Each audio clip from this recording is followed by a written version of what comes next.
um prazer e uma honra podemos contar com o professor Alexandre Lima, ao qual desde já agradeço ter aceito o nosso convite para nos fazer uma palestra. Ora, em relação ao professor Alexandre Lima, pois ele é licenciado pela Faculdade de Ciências da Universidade do Porto em 1994, portanto há 2 anos, portanto jovem, não é? Fez o seu doutoramento pela Universidade do Porto e pela Universidade de Lorraine em 2000, e é atualmente professor associado da mesma universidade, a Universidade do Porto, e entre outros órgãos é atualmente o diretor do curso de mestrado em Geologia. Tem várias dezenas de artigos publicados em revistas indexadas, já orientou 6 teses de doutoramento e 13 teses de mestrado, e como responsável e ou investigador participou em mais de 2 dezenas de projetos e ultimamente tem-se dedicado, diria eu, transversalmente às questões relacionadas com o lítio. Portanto, é sobre isso que nós o temos ouvido falar na comunicação social e é sobre isso que ele vem aqui falar. Portanto, mais uma vez, obrigado. Eu saio de cena e deixo a palavra a quem sabe do assunto. Muito obrigado, Alexandre. Força.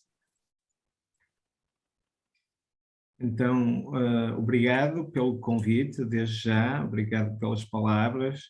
Então, hoje vamos falar um bocadinho sobre este tema que tem sido um pouco polémico, que é realmente a prospecção de lítio em Portugal, mas tentando falar um pouco do enquadramento a nível global, falando que a verdade é que o lítio pode ajudar, é um dos que pode ajudar a descobrir a economia mundial.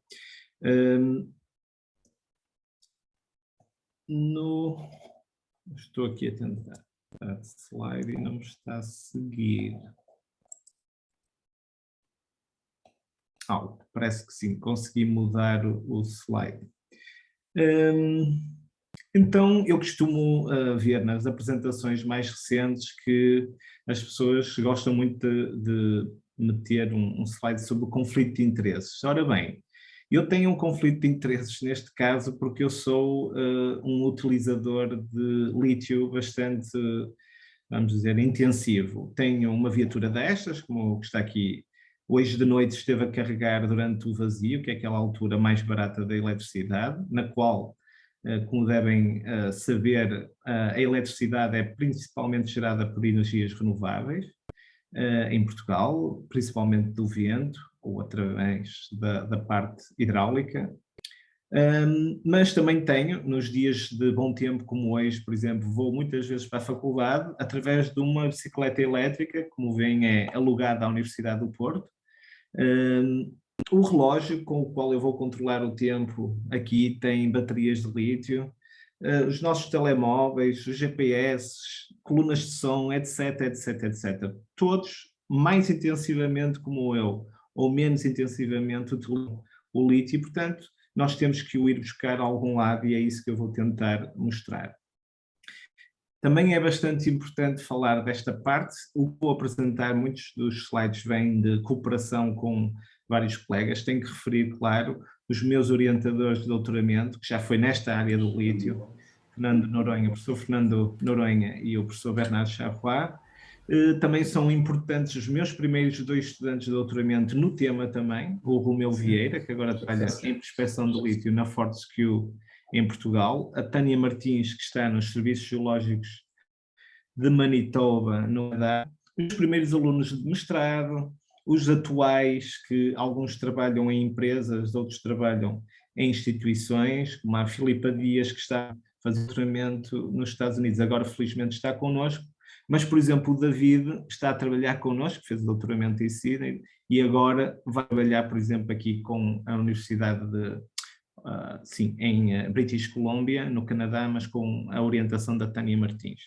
Portanto, eu agradeço a todos estes estudantes de mestrado e doutoramento e de pós-graduações, como o Filipe Gonçalves, mas principalmente também às instituições. Por exemplo, o Laboratório Nacional de Energia e Geologia é realmente uma fonte de dados muito importante.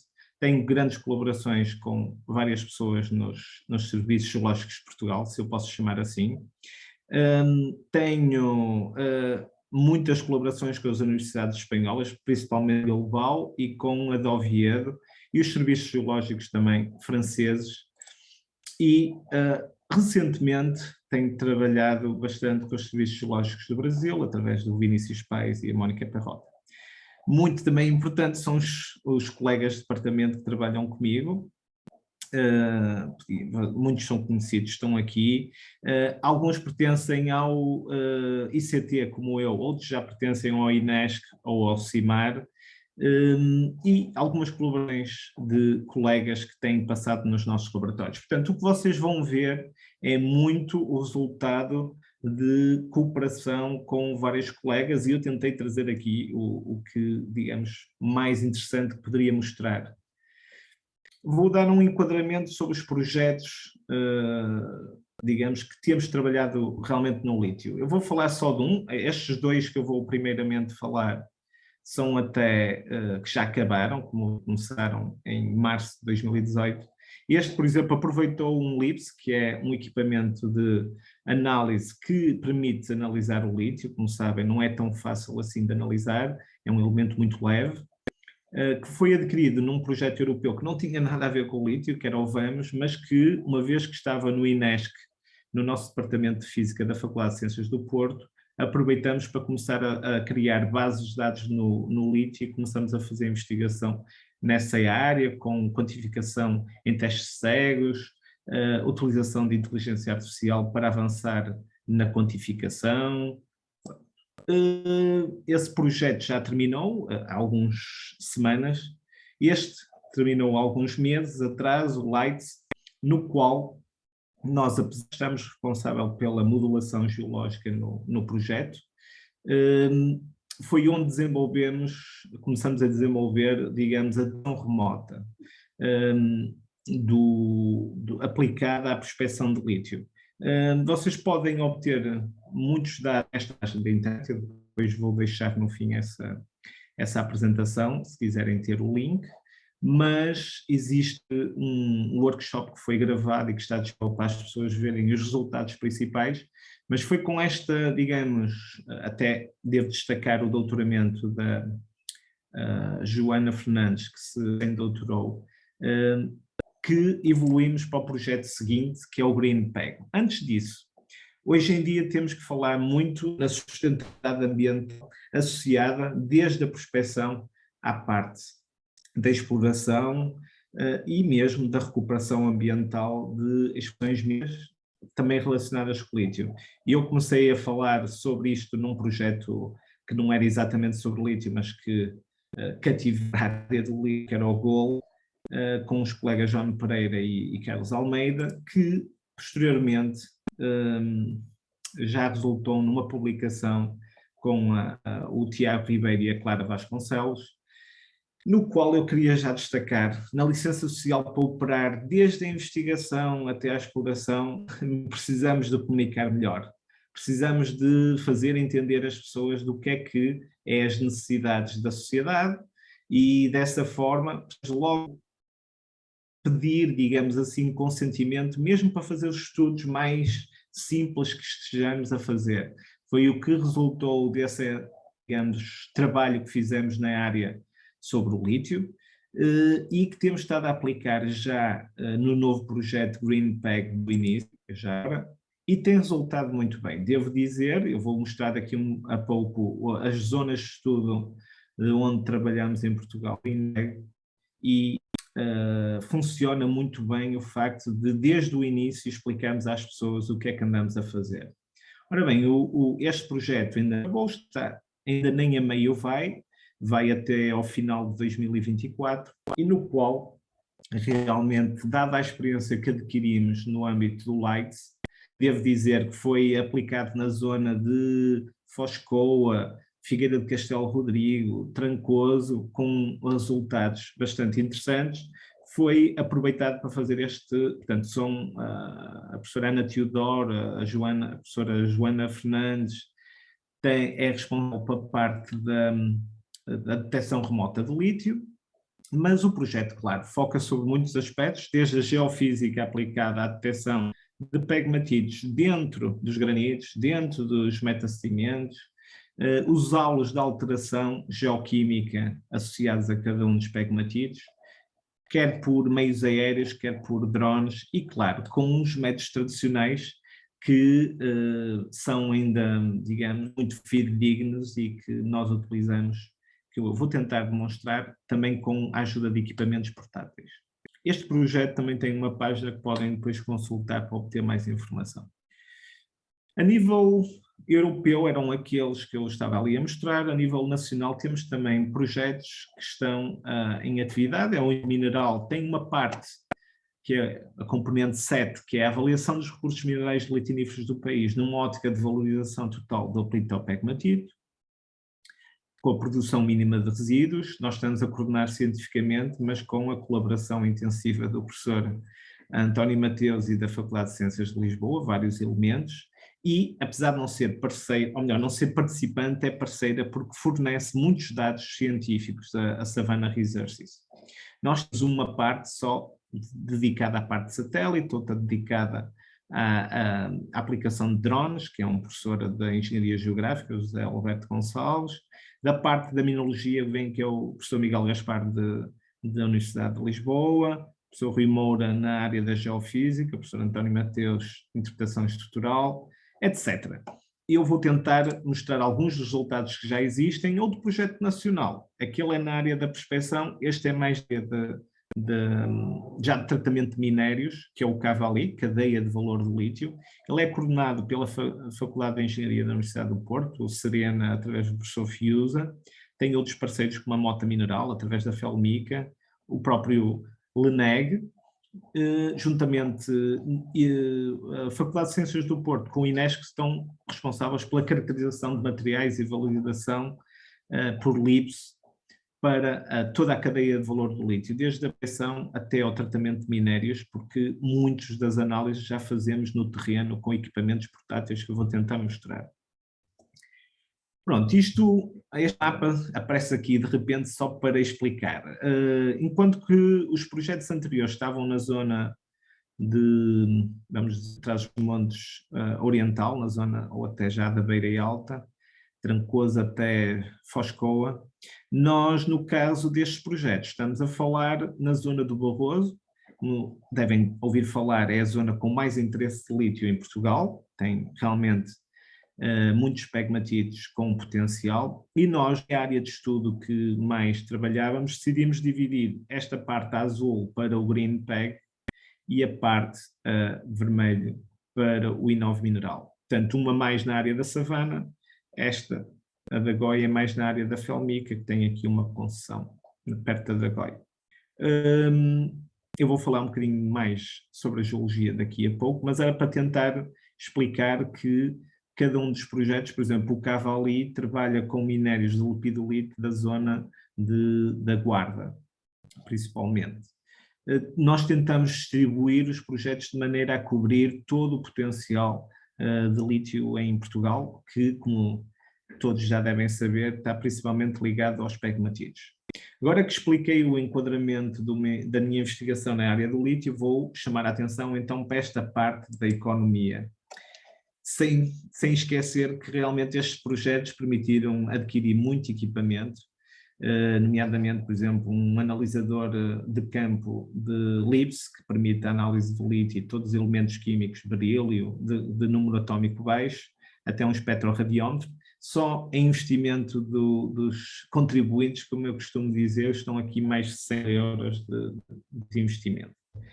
Depois de ter dado um enquadramento realmente ao que nós fazemos em investigação em geologia lá no nosso equipa, vou chamar um bocadinho a atenção para a evolução do lítio nos últimos anos. Em 2008, a comunidade europeia, através da Comissão Europeia, deu conta que realmente havia uma grande dependência da Europa relativamente a muitos elementos químicos. Na altura, em 2008, vejam que, em termos de lítio, era o Chile que contribuía com cerca de 60%, mas, entretanto, isto 60%, a China 15% e a Austrália 10%, mas desde 2008 para cá as coisas mudaram muito. Tudo, como devem imaginar aqui, tinha muito a ver com a fonte de lítio ser com origem nos chamadas salmouras e passou mais recentemente a ser com origem em pegmatites. Eu vou falar um bocadinho mais. Só em 2020 é que o lítio se tornou um elemento crítico.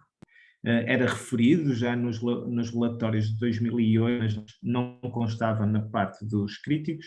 Ele realmente é atribuído como crítico devido às razões que eu vou explicar no ano de 2020, aqui o Comissário Europeu a mostrar os locais onde há lítio na Europa, em Portugal e Espanha, como é óbvio, há vários sítios.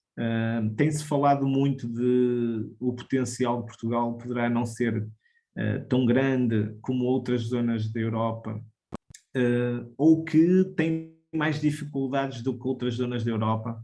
Eu acho que não devemos pensar assim. Todos vão ter problemas quando se passa a fase de exploração. Pelo menos a nível de pegmatites, eu posso garantir que temos o maior potencial da Europa.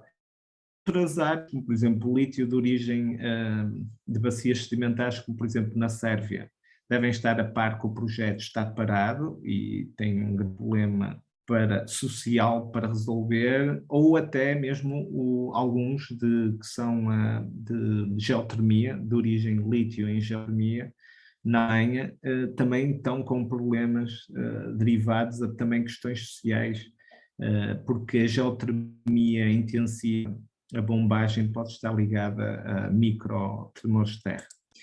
Por isso, é só para dar um enquadramento de que o que nós podemos dizer é que o lítio vai ser cada vez mais necessário. Reparem este gráfico, eu filo para um artigo em 2011, passaram mais de 10 anos, e ele realmente antevia já o que iria acontecer. Isto é um trabalho de Anderson, de 2009, no qual ele previa que, com o aumento do consumo do lítio para as baterias e para as ligas metálicas, reparem que a indústria que é tradicional, o lítio era utilizado na indústria cerâmica e vidreira, a parte de aumentando, não tem o tipo de aumento associado às baterias. E isso fez com que, por exemplo, em 2016 tínhamos um grande pico do aumento, que foi aqui que começou a prospecção dos pegmatites em lítio para o metal, para as baterias em Portugal, foi em 2016, e é normal, há grandes picos e grandes quedas neste tipo de materiais, conforme a procura, mas este é o estado atual em que estamos, portanto, uma grande queda, mas está a haver uma grande subida.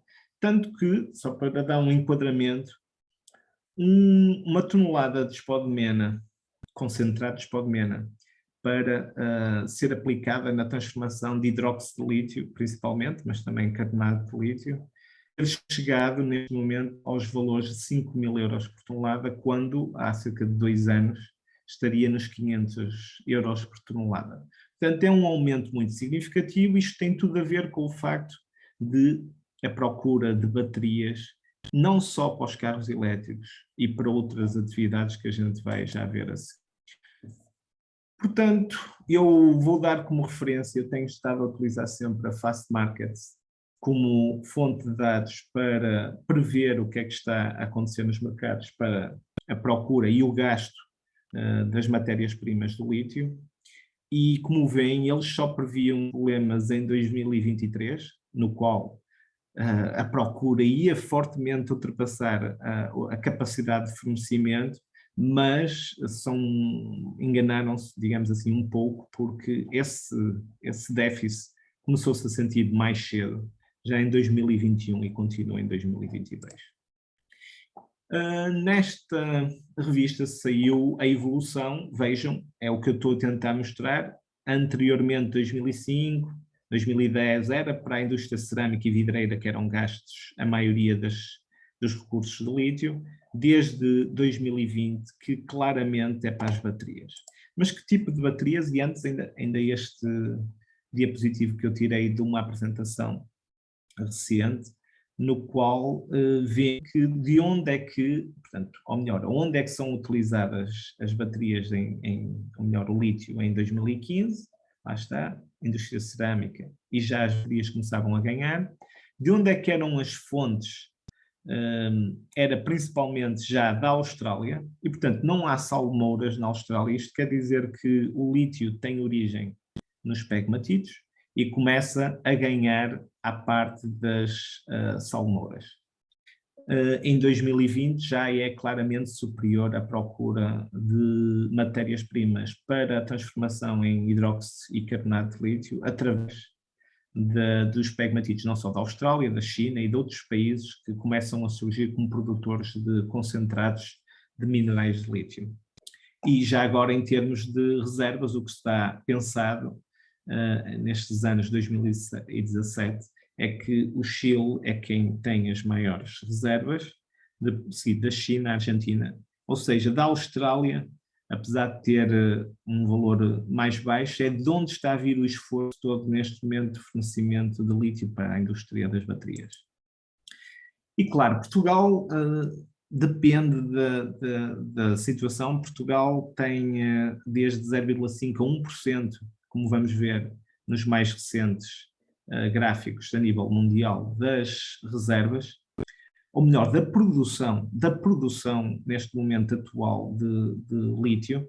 E em Portugal nós devemos dizer que temos potencial de lítio em minerais como a espodumena, a petalite, a lepidolite e a amblygonite, monte-brasite. O gráfico que eu encontrei mais recente é este, que indica que Portugal domina a nível da produção. Nós sabemos que de momento ainda não é lítio metal, mas são matérias-primas que são enviadas para a indústria cerâmica e vidreira que têm lítio e que em produção no global são cerca de 1%.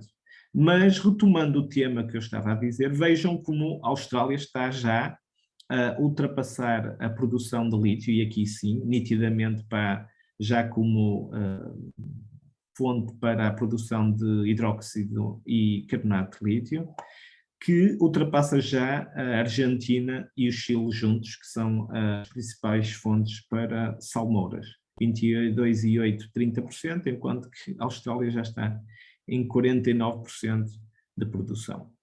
Por exemplo, o Zimbábue também é uma questão que muitas vezes vem à conversa, que existe produção de lítio, também é para a indústria cerâmica, pelo menos a nível, e vidreira, a nível oficial, é esta a produção, tal como em Portugal.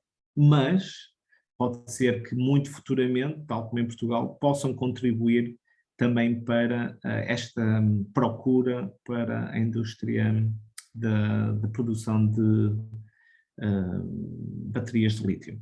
Já agora o Brasil também tem minas ativas já há muitos anos para a produção de concentrados e também tem a produção de carbonato e hidróxido de lítio internamente. Porquê é que esta questão então da descarbonização é importante? E as baterias de lítio? Reparem, estas notícias são de 2010, 2011, no qual já existiam a produção de baterias de lítio de grande dimensão. Por exemplo, para o reforço, portanto, começou-se a ganhar muita experiência nesta área, por exemplo, na zona do estado de Nova Iorque, quando era preciso grandes picos de energia, tinham que ir buscar, vamos dizer, backups, que é um termo anglo-saxónico, mas serve aqui muito para perceber que para que não houvessem apagões, tinham que usar baterias de lítio de grande, digamos, amplitude ou de grande dimensão, ou para fornecer energia elétrica em zonas remotas do mundo. Portanto, já havia uma grande tradição. Começou também ainda em 2011 a perceber-se, por causa da energia intermitente, a energia, digamos, renovável, a dita renovável, a maioria das pessoas não está em casa, têm painéis solares, têm que guardar energia, começaram-se a utilizar baterias de lítio para essa acumulação de energia quando as pessoas não estavam em casa, ou vejam aqui o exemplo em que a EDP investiu em baterias de lítio na Roménia para armazenar a energia eólica. Como sabe, a maior parte das vezes do vento é durante a parte noturna, digamos assim, poderá não haver utilização que gaste essa energia. Mais uma vez, uma das formas de armazenar energia eólica é nas baterias de lítio. Portanto, isto é só para chamar a atenção de que não é só para os carros elétricos que é necessário as baterias de lítio.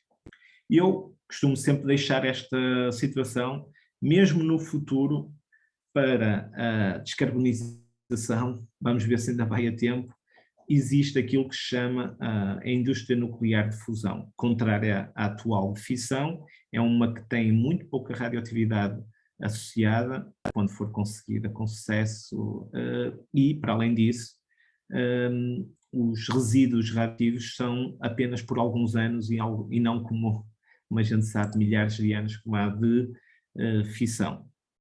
Vocês podem obter informação que explica qual era a quantidade de toneladas, portanto, milhares de toneladas que se iria utilizar a nível de lítio anualmente. É sempre uma informação, a gente tem que pensar que dentro de 20 a 30 anos isto será uma realidade, a fusão. Voltando então para entrar na geologia, porque eu estou a olhar para o tempo e ele está a passar. Como eu disse, vamos pensar assim que é mais fácil, 50% das fontes vêm das salmouras. Não pensem que é algo muito pacífico, porque as pessoas pensam só que o lítio, se vier das salmouras não há problema nenhum. Não, tratam-se de zonas desérticas onde o pouca água que há é bombada para a superfície de maneira a estar a evaporar durante 1 a 2 anos para concentrar os sais e poder, digamos, concentrar o suficiente produção, principalmente de carbonato de lítio. O problema é que para o hidróxido de lítio é muito mais viável a utilização de pegmatitos. E o hidróxido de lítio tem realmente começado a dominar um pouco o mercado das baterias de lítio e por isso é que existe tanta pressão sobre os pegmatitos. Em termos de maior produção, é realmente a Austrália. Este é só um exemplo do mais famoso de todos, Greenbushes, mas temos vários pegmatitos a nível da Austrália que estão neste momento a alimentar o mercado. Havia um sítio de internet que agora já não está online, que tinha informação de todos os projetos e muitos deles tornaram-se realmente viáveis, neste momento estão a funcionar. Não é o caso ainda da Calibre, que é uma empresa que, apesar de ser norueguesa, opera na Finlândia, que prometia começar a produzir carbonato de lítio. Neste momento, sim, irá avançar, mas para a produção de hidróxido de lítio. Ainda ontem fizeram uma apresentação de como o projeto vai, portanto, tem também desde a exploração dos depósitos de pegmatitos até à, digamos, metalurgia do lítio, e tem explorações a céu aberto, como vocês veem aqui. Isto é bastante semelhante ao que poderia acontecer, por exemplo, na zona de Barroso, e para além do céu aberto também tem exploração subterrânea, ou seja, a partir de algumas partes do céu aberto iriam entrar em mineração subterrânea para que os céus abertos não sejam de tão grande dimensão. A mesma coisa pode acontecer aqui em Portugal. Eu estou a tentar quebrar o mito de que é obrigatório que a mineração seja toda a certo. Tenho falado, se um filão de pegmatito de lítio for subhorizontal, dificilmente há justificação para que ele seja subterrâneo. Mas se ele for vertical e tiver teores, poderá ser explorado de forma subterrânea. Até aproveitando os exemplos que a gente tem no Brasil, tive a oportunidade de visitar em 2009 e agora em 2019, como é nesta imagem, esta mina subterrânea que trabalha há mais de 20 anos para a produção de, portanto, spodumena a partir de mineração subterrânea para a conversão numa metalurgia que fica a cerca de 200 km deste local, na Minas Gerais, que é transformado quer em carbonato de lítio, quer em hidróxido. Vamos então entrar um pouco no Barroso, que é realmente a zona que, como vimos, é a zona com maior procura neste momento a nível da nossa investigação. Ela realmente, devemos dizer que tem, desde o passado remoto, posso dizer, que trabalho noutro projeto Iberiantino, que estuda a origem do estanho no bronze pré-romano e romano, e andamos a estudar explorações de estanho em pegmatitos, isto é, as escombreiras e o resto da moagem do pegmatito que foi explorado aqui. E Portanto, é uma região que tem grande tradição mineira e alguns dos pegmatitos que restaram por serem duros, digamos assim, e porque a maioria deles é à base de spodumena, ficaram, digamos, reservados na paisagem. E são estes que estão agora a ser alvo de muita prospecção na região. Eles, devo só dizer, têm desde cristais de spodumena, principalmente, então, como eu disse, spodumena, mas alguns também terão cristais de pétalo. Isto é só para terem uma ideia. Uma outra ideia bastante importante que eu convém destacar é que na prospecção não iniciamos com uma área, por exemplo, eu simulo aqui 100 km². Ao fim de alguns anos somos obrigados a reduzir a 50% e depois muitas vezes só se fazem sondagens e trincheiras e outros métodos mais, digamos assim, que interferem mais, digamos, na paisagem e no local, em cerca de 1 km², em cerca de 1%. A primeira geração de alvos é feita por detecção remota. Nós temos tido várias publicações sobre isso. Aqui podem ver depois com um pouco mais de, digamos, atenção, quais são os métodos que são propostos a nível de detecção remota, de maneira a gerar alvos, mas, como sabe quem trabalha em detecção remota, alguns destes alvos podem ser falsos positivos e, portanto, tem que haver validação no campo de todos estes alvos gerados por detecção remota. Essa validação pode ser feita com equipamentos portáteis. Muita gente acha estranho como é que se utiliza uma fluorescência de raio-x. Como sabem, ela não é capaz de analisar o lítio, mas é capaz de analisar elementos guia que nos ajudam a encontrar o lítio. Elementos guia podem ser desde o estanho para a petalite até outros elementos químicos, césio, etc., ou utilizando o equipamento portátil, o LIBS, que é capaz de analisar o lítio.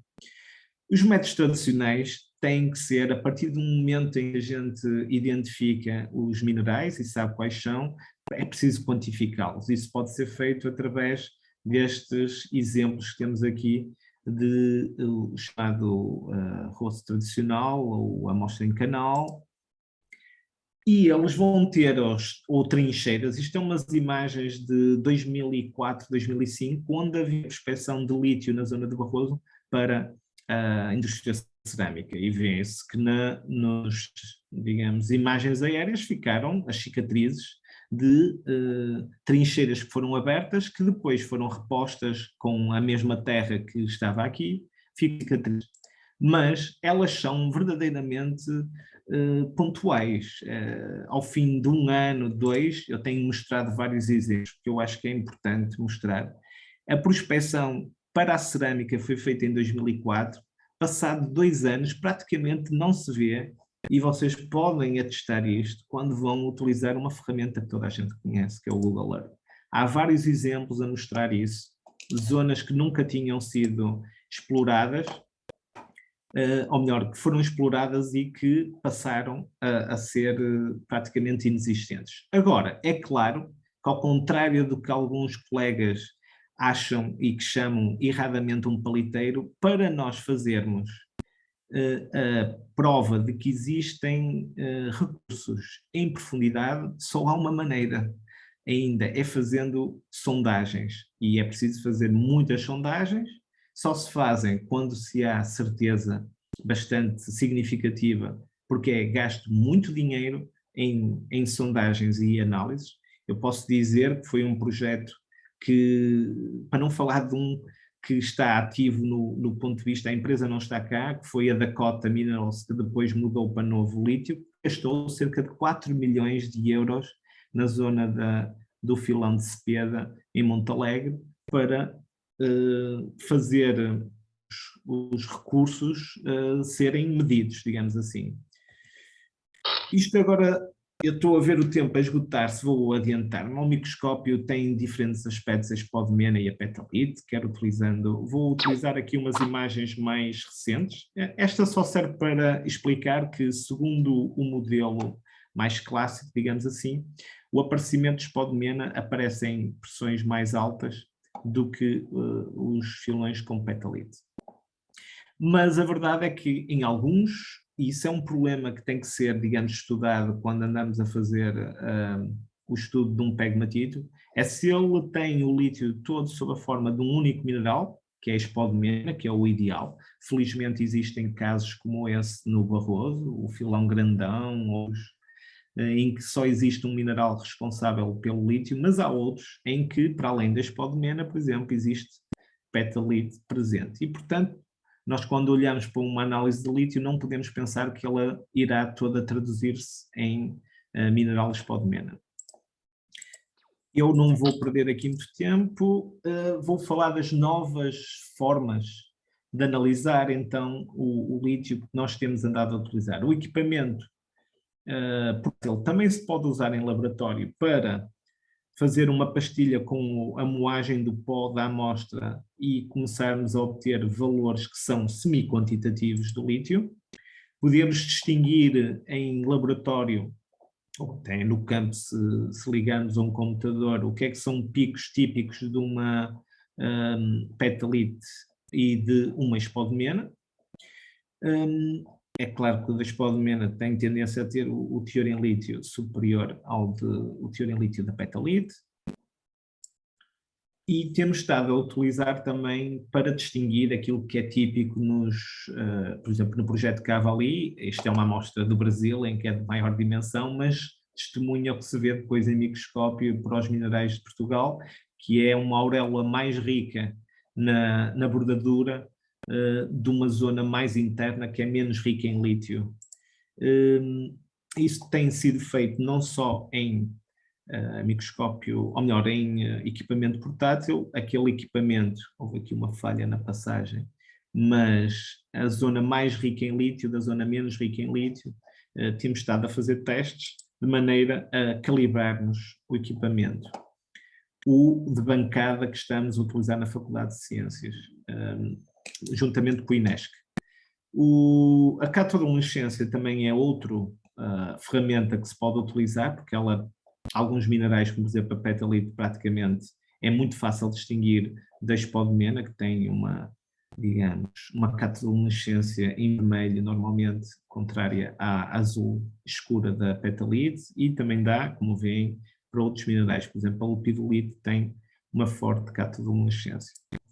Nós temos também estado a utilizar o tal equipamento, o espectrómetro, para ver alguns minerais que estão associados aos minerais de lítio. Por exemplo, um que dá uma resposta muito fácil é o topázio, algumas montebrasites, algumas lepidolites.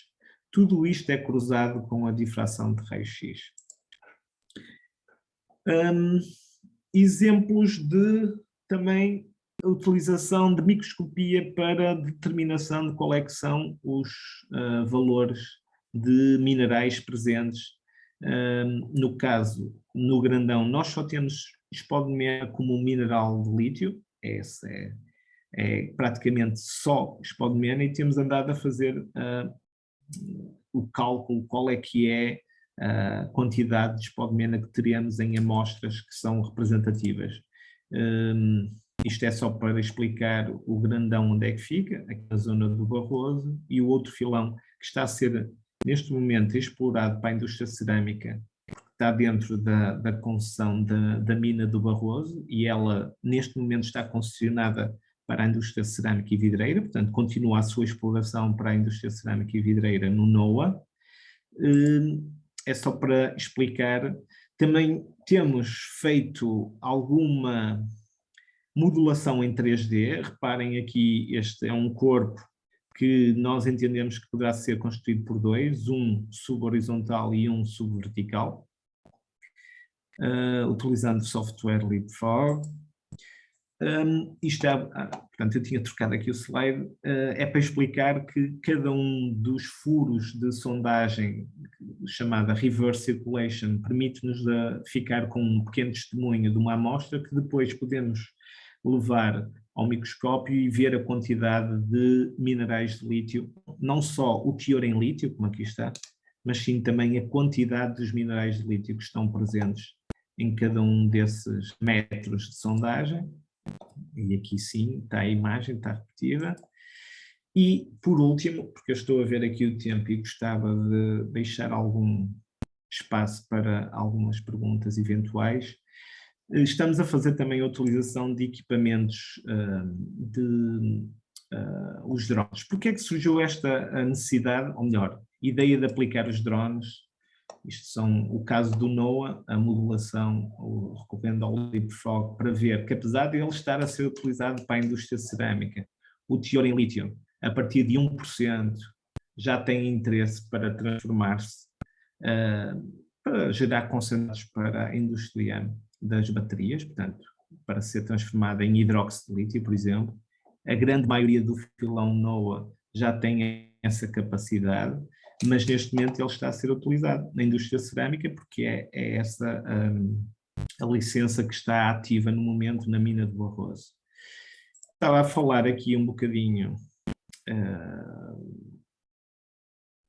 do drone, não vou ter muito grande tempo, mas é só para explicar, desde o trabalho de David Silva, que nós andávamos a estudar como é que os cisalhamentos geram, digamos, espaço para a instalação de pegmatitos, mas também não só a geração de espaço para eles se instalarem, mas também depois de eles se formarem, serem cisalhados.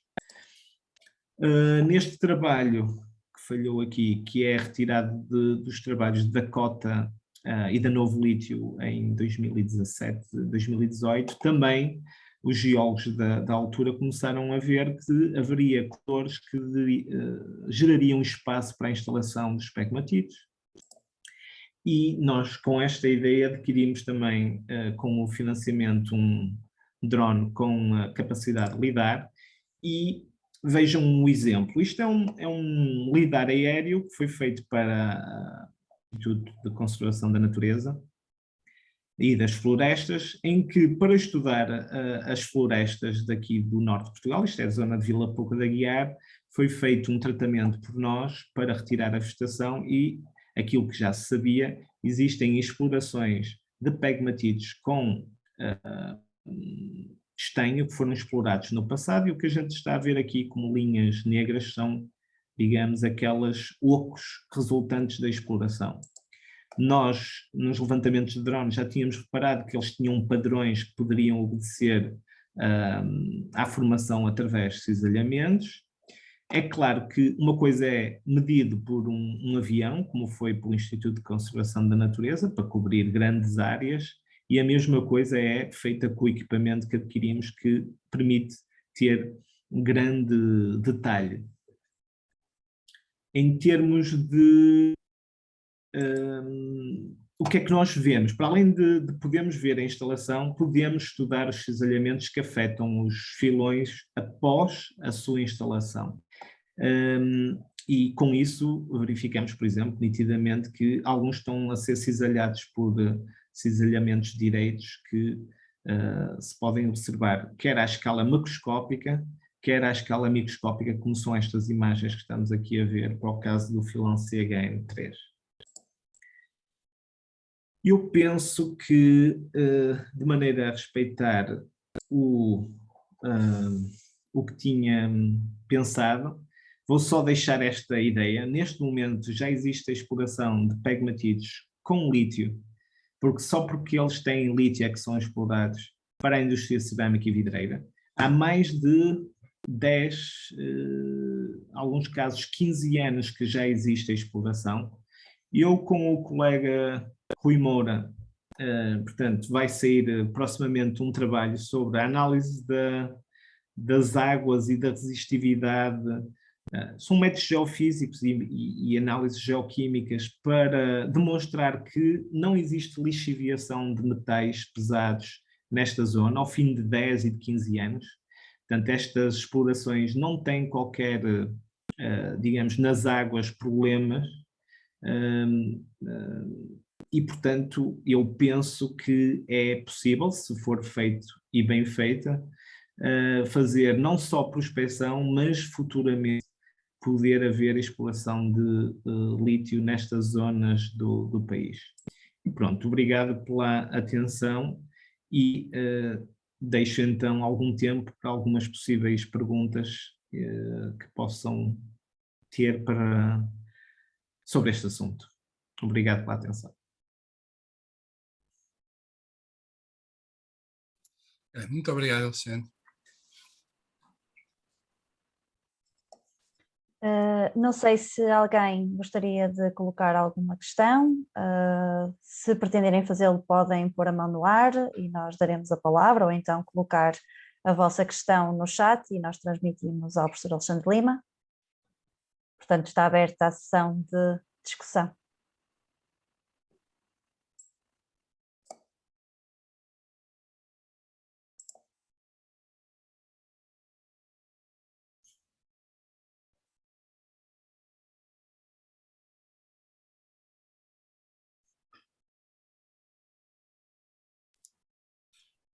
Parece que ninguém se quer manifestar, não é? É um tema muito polémico. E polémico. Eu acredito que as pessoas tenham medo de falar deste tema, mas força, Luís. Pronto,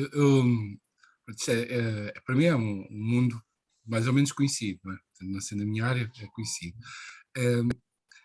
Dá a ideia, pronto, quem vê de fora, que não seja da área, que afinal, com esta coisa dos drones e isso, já o jogo de campo já não tem papel nenhum, é assim? Claro, isso é uma das grandes, digamos, bocas, vamos dizer assim, que eu ouço muitas vezes de colegas, eu não diria mais velhos, mais experimentados. Eu devo dizer que sou, neste momento, o elemento mais novo que está com carreira de docente na Faculdade de Ciências do Porto. Portanto, não me posso considerar já digamos, o mais novo, porque não é o caso, dá bem para ver. Mas o que eu quero dizer com isto é, claro que com a aplicação destas novas tecnologias nunca se vai dispensar. Eu acho que durante a apresentação fui dizendo que a detecção remota precisa de validação no terreno. Precisa de validação no terreno, quer por pessoas que saibam operar os equipamentos, mas que também saibam observar, porque os equipamentos muitas vezes estão ainda em fase de calibração.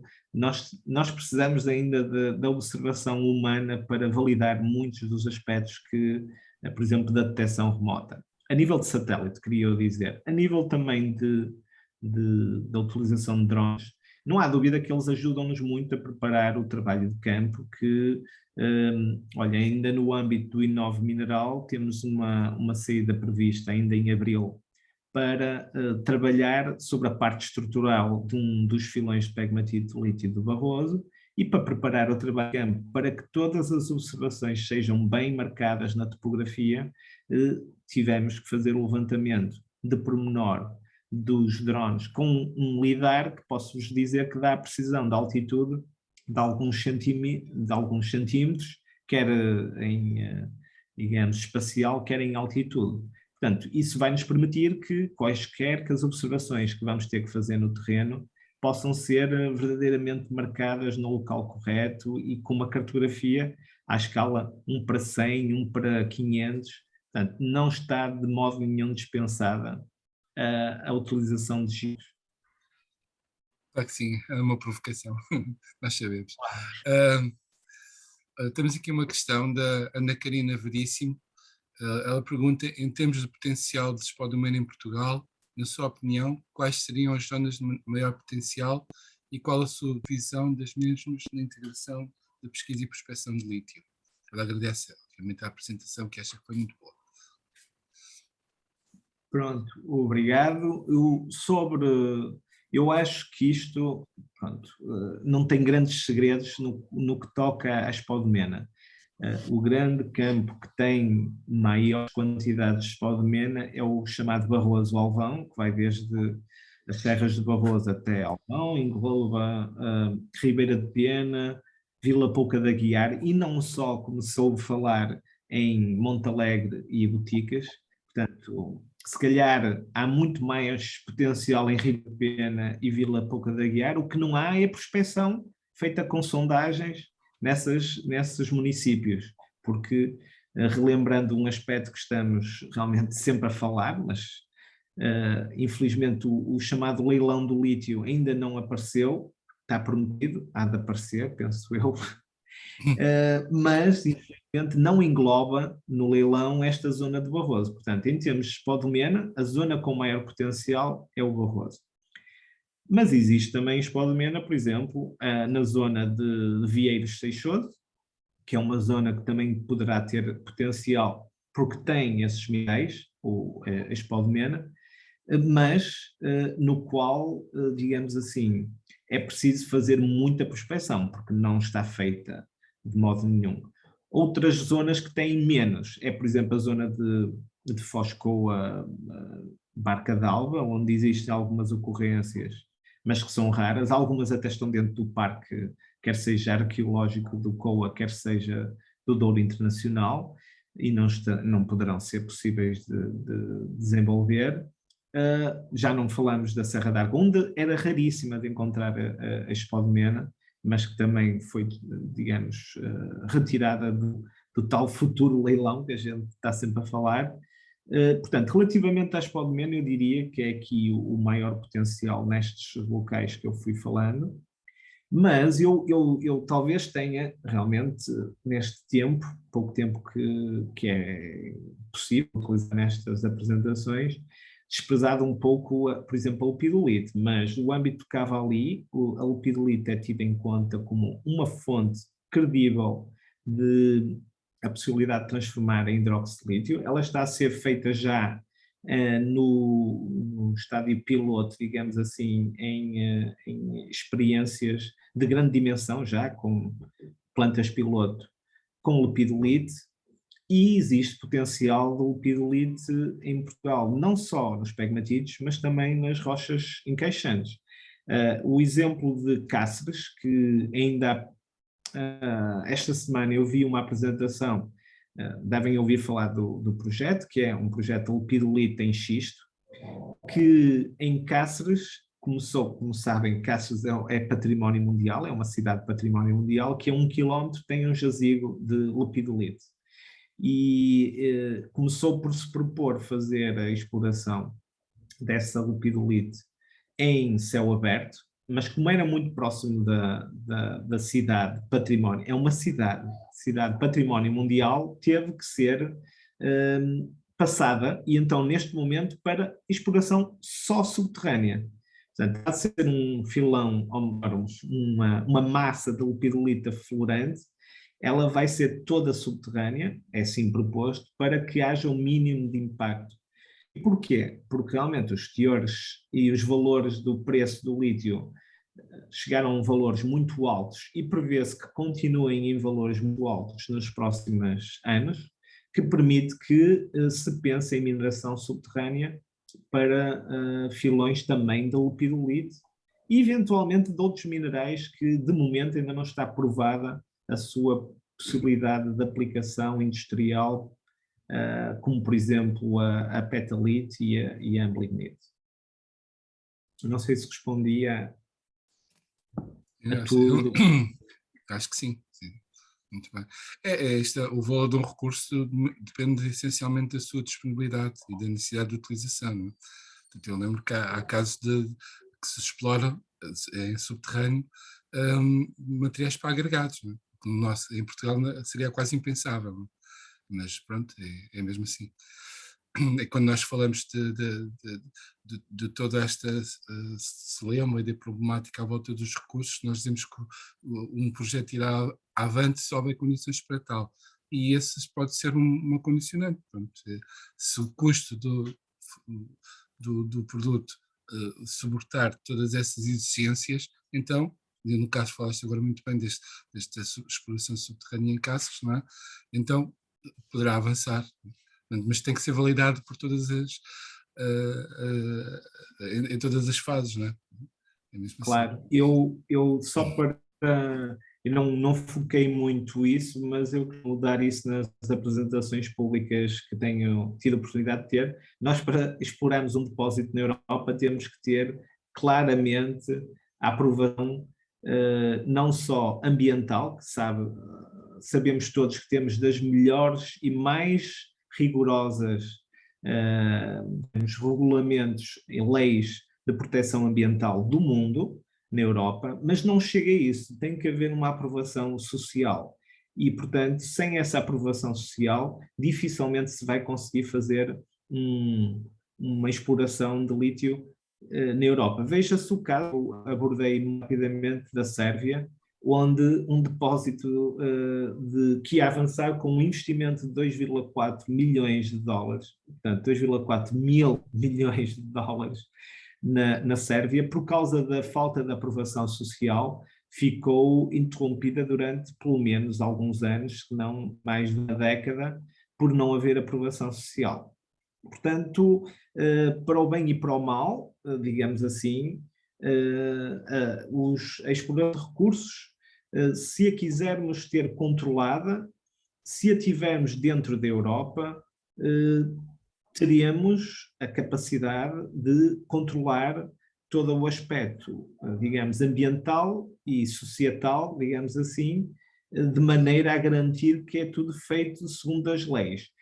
O mesmo devemos dizer que não conseguimos garantir se, por exemplo, a exploração e o tratamento de minérios e a metalurgia foi feita, por exemplo, na China. Não podemos garantir as mesmas seguranças laborais e mesmo segurança ambiental de que existe na Europa. Eu acho que toda a gente concordará com isso. Okay. Muito bem. Eu tinha aqui uma questão do Pedro Duarte e penso que a resposta Luís, desculpa, Sim. se calhar daríamos a palavra ao professor Fernando Noronha, que já está com a mão no ar há algum tempo, até antes das questões que foram colocadas no chat.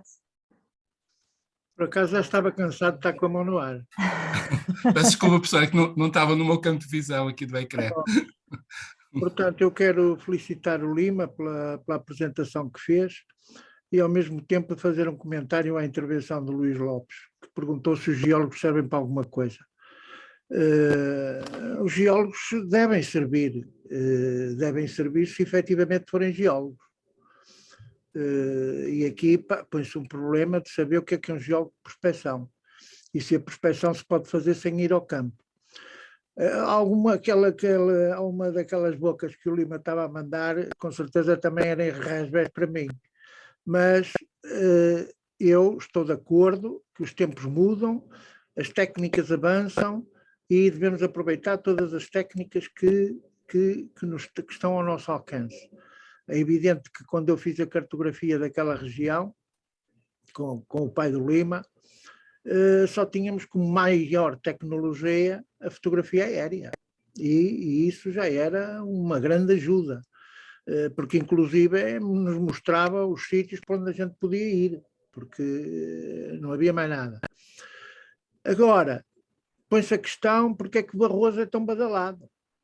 O Barroso é badalado porque, efetivamente, foi feito um investimento a longo prazo no sentido de conhecer aquela área.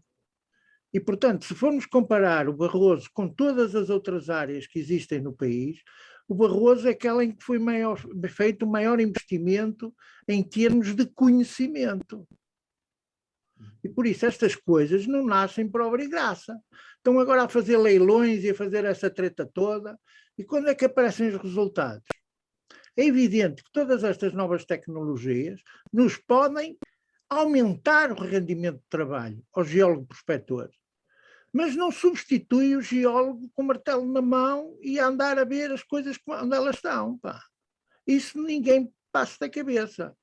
Porque eu insisto sempre que a geologia é uma ciência de observação, e por isso é que é uma ciência natural.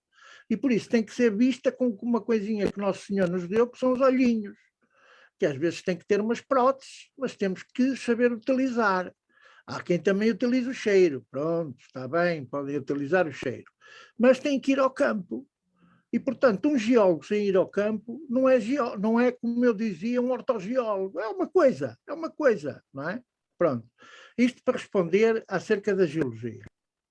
Agora, Outra coisa, e que nesse aspecto temos que ter em conta, é que para até termos um aproveitamento, se é que isso uma vez vai acontecer em Portugal, eu começo a estar bastante duvidoso, já me resta um tempo de vida curto e gostava de ver uma pilha feita com lítio português, mas parece que já não vou ter sorte para isso. E o que é que acontece? Acontece que tudo isto tem que ser visto numa perspectiva multidisciplinar. E, portanto, nós só estamos para já a incomodar-nos com a prospecção. E, vamos melhor, eu prefiro dizer prospecção, porque infelizmente ainda há muitos geólogos que não sabem o que é exploração. Para um geólogo, exploração é prospecção, é procurar. E por isso é que eu costumo dizer aos meus alunos que os portugueses foram uns grandes exploradores, mas também foram uns grandes exploradores. Isto é, eles encontraram novos mundos aos mundos, mas depois também gamaram alguma coisa. Portanto, bem, mas isso já é outra questão. E aqui não é exploitation de sacar minério. Portanto, só estamos a tentar conhecer. E, como estamos a ver, em Portugal é muito pouca coisa conhecida.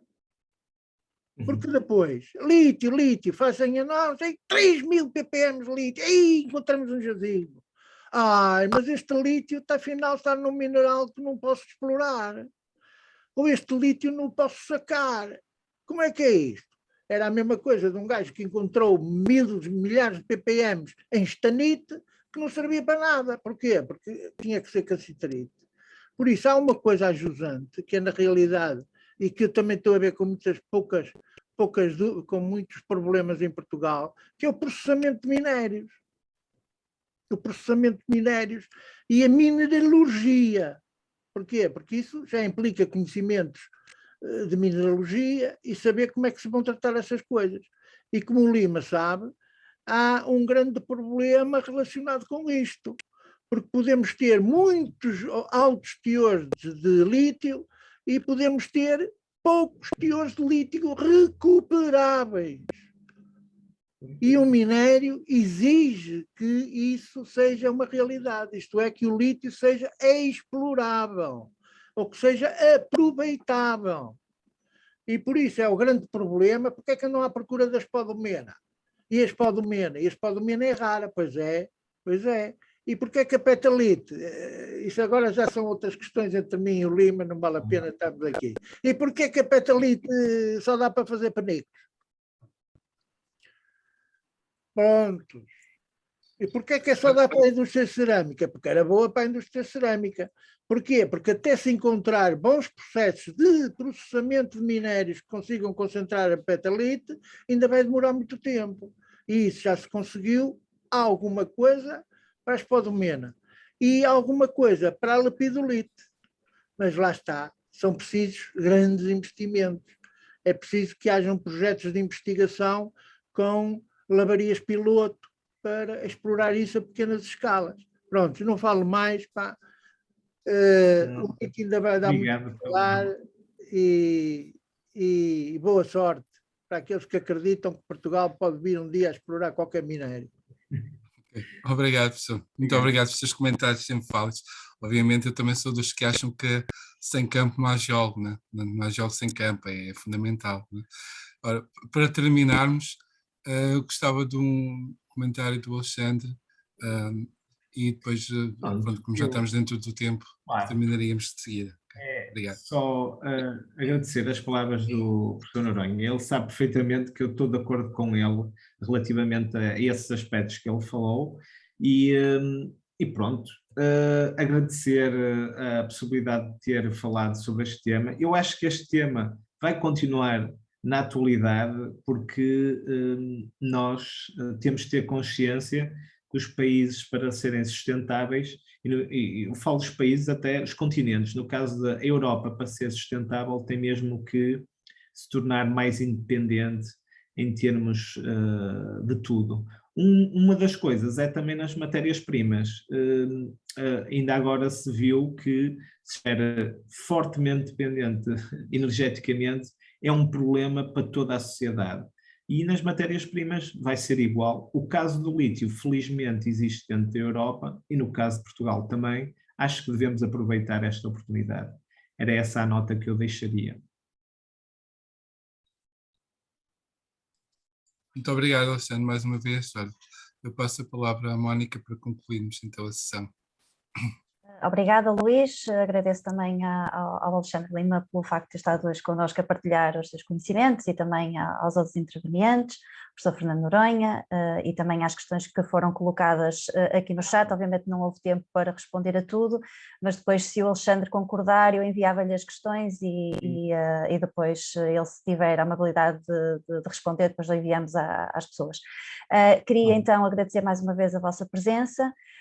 Dizer que quem se tinha inscrito no módulo 1, portanto a próxima palestra não precisa de se inscrever, portanto ainda está dentro da inscrição que tinha feito anteriormente. Abrirão as inscrições para a próxima palestra, que irá decorrer no dia, se não estou em erro, 11 de maio, e que tem como tema a prospecção geológica, para que é que serve a prospecção geológica. Portanto, as inscrições para essa palestra irão abrir brevemente e teremos connosco a investigadora Patrícia Santos, que nos vai falar sobre a prospecção. Portanto, mais uma vez, muito obrigada a todos que estiveram connosco hoje e vemo-nos em maio na próxima palestra do ciclo de webinars. Até à próxima.